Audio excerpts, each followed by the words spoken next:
Break બાદ આપણા સમાચારોમાં સ્વાગત છે। જાણીતી બ્રાન્ડ પાસેથી પણ નમકીન ખરીદતા પહેલા એકવાર વિચાર કરી લેજો, કારણ કે અમદાવાદમાં નમકીન માટે જાણીતી બ્રાન્ડ વિપુલ દુધિયા સ્વીટ ઉપર સવાલ ઊભા થયા છે। નિકોલમાં રહેતા એક પરિવારે વિપુલ દુધિયા સ્વીટ પર નમકીન એક્સપાયરી ડેટનું આપ્યું હોવાનો આરોપ લગાવ્યો છે। ફરસાણ ખાધા બાદ પરિવારના સભ્યો બીમાર થયા હતા, ત્યારે ભૂપેન્દ્રભાઈ પટોડિયાએ એક્સપાયરી ડેટમાં છેડછાડ કરી નકલી સ્ટીકર લગાવી એક્સપાયર થયેલ ફરસાણ આપ્યું હોવાનો આરોપ લગાવ્યો છે। આ દ્રશ્યો પણ તેના સામે આવ્યા છે। ફરસાણ ખાધા બાદ પરિવારના સભ્યોની હાલત ખરાબ થઈ હતી, તેઓ બીમાર થયા હતા।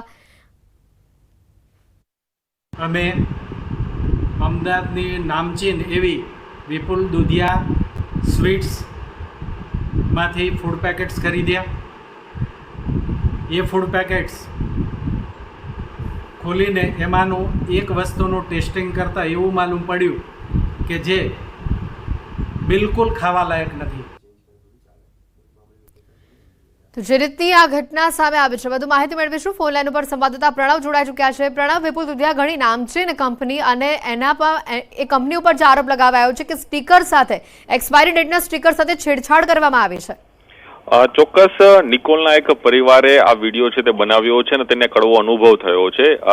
તેઓ ગઈકાલે વિપુલ દુધિયા સ્વીટ માર્ટ જે નિકોલ ખાતે આવ્યો ત્યાંથી તેઓએ પોતાનું જે સ્વીટ છે એટલે કહી શકાય કે નમકીન છે તે ખરીદ્યું હતું। તેની અંદર તેઓનો આરોપ છે, આ જે પરિવાર છે ભૂપેન્દ્રભાઈ નામના જે વ્યક્તિ છે તેને આરોપ મૂક્યો છે કે જે સ્વીટ ની અંદર ખાસ કરીને નમકીનની અંદર જે પણ સ્ટીકર મારવામાં આવ્યા છે તે ક્યાંક ને ક્યાંક શંકાઓ ઉપજાવે એવા છે, કારણ કે કોઈ નિયમ હોય છે તેની અંદર આ રીતે લેખિતમાં એ લખાણ કરીને કોઈ સ્ટીકર આપવાના હોતા નથી।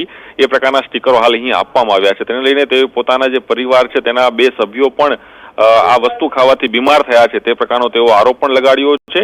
ચોક્કસ હવે આરોગ્ય વિભાગે તપાસ કરવાની છે આની અંદર કે આ જે સ્ટીકર છે તે સાચા છે કે ખોટા છે, અથવા પછી જે એક્સપાયરી ડેટ વાળી જે વસ્તુઓ છે કે નહીં તેની તપાસ છે તે તેઓને કરવાની રહેશે। પરંતુ ચોક્કસ આ વિડીયો છે તે સામે સોશિયલ મીડિયાની અંદર અને તેમાં ખુદ જે નિકોલના જે પરિવાર છે તે આ વિડીયો બનાવીને બહાર મોકલ્યો છે અને તેઓ પોતાનો આરોપ છે લગાડ્યો છે કે વિપુલ દુધિયા જેવી બ્રાન્ડેડ કંપની છે તેની અંદર પણ જે પેકિંગ જે હોય છે તેના પણ જે સ્ટીકર હોય છે તે પણ કંઈક ખોટા હોય છે। પ્રણવ, હાલ જે પરિવારના લોકો બીમાર થયા હતા તેઓની હાલત કેવી છે તેને લઈને કોઈ જાણવા મળ્યું કે કેમ? અને આની પહેલા પણ જેમ નામચીન હોટલોમાંથી ખાવામાંથી જીવાત નીકળતી હતી અને હવે આ નવું સામે આવ્યું છે કે એક્સપાયરી ડેટ જ બદલી નાખવામાં આવે છે। હજી ચોક્કસ ગંભીર ઘટના સામે આવી છે અને જે રીતે આરોપ પણ જે વ્યક્તિ છે તેને લગાડવામાં આવ્યો છે કે આ પ્રકારના જે સ્ટીકરો મારીને સીધી રીતે લોકોના હેલ્થ સાથે ચેડા કરવામાં આવી રહ્યા છે। અને ચોક્કસ એ માની શકાય કે આની પહેલા પણ અનેક આવી ઘટનાઓ છે તે અમદાવાદ શહેરમાં બની છે। નામચીન હોટલોની અંદર પણ ક્યાંક જીવાત મળવી અને લોકોના આરોગ્ય સાથે સીધા ચેડા કરવા હોય તે પ્રકારની ઘટનાઓ પણ સામે આવી છે। પ્રણવ, આભાર માહિતી બદલ। તો આ જે દ્રશ્યો આવ્યા છે વિપુલ દુધિયા સ્વીટ ઉપર હવે સવાલ ઉભા થઈ રહ્યા છે।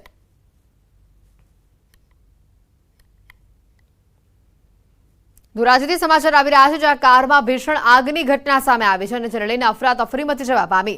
ધોરાજીના ખરાવાડ પ્લોટ 4 ધોકા ચોક નજીક કારમાં કોઈ કારણસર આગ લાગી। આગ લાગતા લોકોની જે નાસભાગ છે તે સામે આવી। ધોરાજી નગરપાલિકાના ફાયર બ્રિગેડ સ્ટાફ ઘટના સ્થળે પહોંચી આગને કાબૂમાં લીધી હતી। સદનસીબે કોઈ જાનહાનિ આ ઘટનામાં થઈ નથી, પરંતુ આગનું કારણ હજી અજ્ઞાત છે।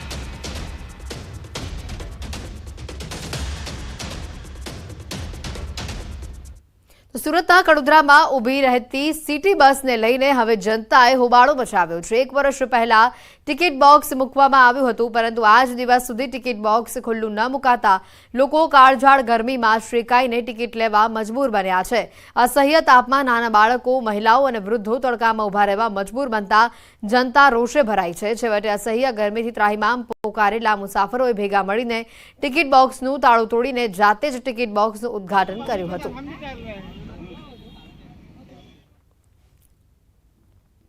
જામનગરથી વધુ સમાચાર આવી રહ્યા છે, જ્યાં જીજી હોસ્પિટલમાં ઘોર બેદરકારી સામે આવી। ઓપરેશન થિયેટરની અંદર જ માંસ ખાતો શ્વાન જોવા મળ્યો।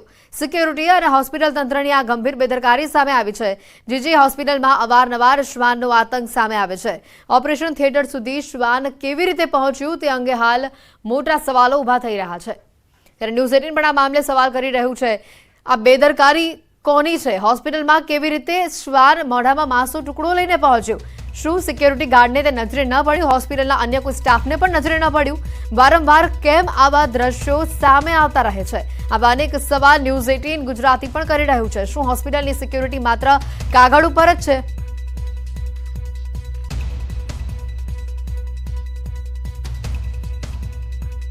હોસ્પિટલ તંત્ર સામે હાલ મોટા સવાલો ઉભા થઈ રહ્યા છે. સાથે જે દર્દીઓ ત્યાં દાખલ છે, દર્દીઓની જે સારવાર ચાલી રહી છે, તે દર્દીઓની સ્થિતિ ઉપર પણ સવાલ ઉભા થઈ રહ્યા છે. કારણ કે અહીંયા જ્યાં શ્વાન મોઢામાં માંસનો ટુકડો લઈને પહોંચી જાય છે ઓપરેશન થિયેટરની અંદર, તો ત્યાં દર્દીની સારવાર કેવી રીતે થતી હશે? रामश्री यादव हाल हवामान विभाग तरफ पत्रकार परिषद संबोधित आज डे 1 से लेकर डे 4 तक। और मैक्सिमम टेम्परेचर की बात करेंगे तो मैक्सिमम टेम्परेचर आने वाले 4 दिनों के लिए 9 लार चेंज में रहेगा। उसके बाद टेम्परेचर में ग्रेजुअल फॉल होगा। और मैक्सिमम टेम्परेचर की बात करेंगे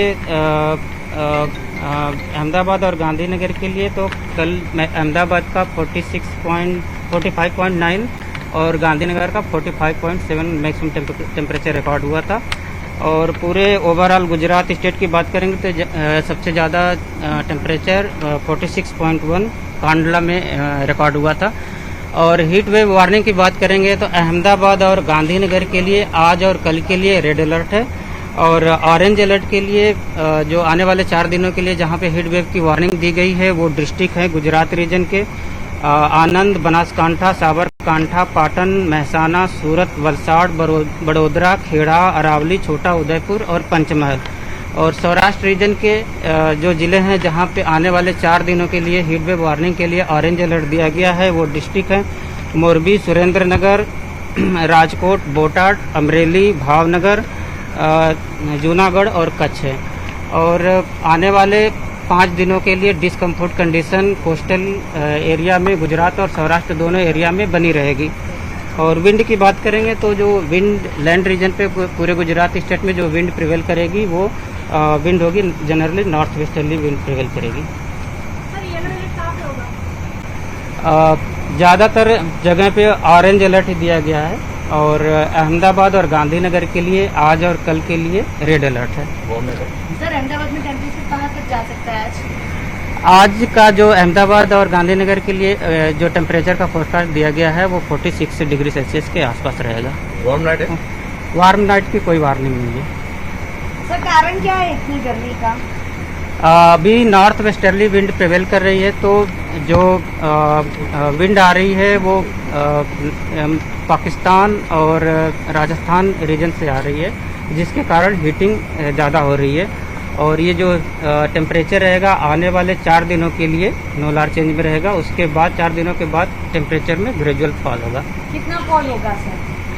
4 दिनों के बाद जो मैक्सिमम टेम्परेचर में गिरावट होगी वो 2 से 3 डिग्री सेल्सियस के आसपास होगी।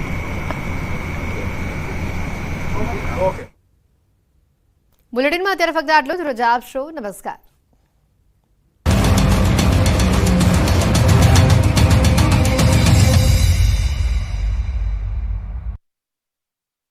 પવન ફૂંકાઈ શકે, મચાવશે મહાતબાહી. ગુજરાત અને દેશમાં ચોમાસાની ઘડીઓ ગણાઈ રહી છે. ચોમાસું કેરળથી માત્ર ગણતરીના કિલોમીટર જ દૂર છે, ત્યારે ખેડૂતો માટે માઠા સમાચાર આવ્યા છે. કેમ કે ચોમાસા પહેલા દેશમાં વાવાઝોડાનો ખતરો મંડરાઈ રહ્યો છે.